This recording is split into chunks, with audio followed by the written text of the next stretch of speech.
દાહોદના દિલસર વિસ્તારમાં MGVCL દ્વારા નવા વીજ પોલ ઊભા કરવાની કામગીરી ચાલી રહી છે, જે અંતર્ગત આજે MGVCLની ટીમ દ્વારા વીજ પોલ નાખવા માટે ડ્રિલિંગ કરવામાં આવી રહ્યું હતું।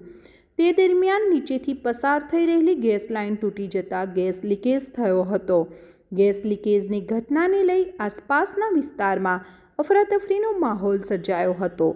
તાત્કાલિક ગુજરાત ગેસ કંપનીને જાણ કરતાં ગેસ કંપનીના કર્મચારીઓ દોડી આવ્યા હતા અને ગેસ લાઇન બંધ કરી સમારકામ હાથ ધર્યું હતું। ગેસ લીકેજને લઈને થોડા સમય માટે વાહન વ્યવહાર અટકાવવામાં આવ્યો હતો। ગેસ બંધ થતાં જ વાહન વ્યવહાર રાબેતા મુજબ ચાલુ થયો હતો। સદનસીબે મોટી હોનારત ટળી હતી।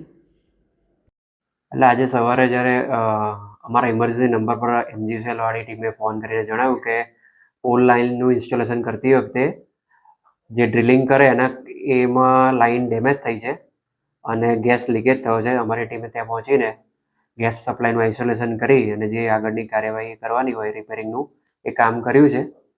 અને મતલબ લાઇન ડેમેજ થયા પછી અમને જણાવ્યું, જો હકીકતમાં અમે પહેલેથી કોઈ પણ પ્રકારની જાણકારી આપવામાં આવે તો અમારી ટીમ ત્યાં જઈને ગેસ કોઈ લાઇન ડેમેજ ના થાય તેની પ્રક્રિયા કરી શકે છે।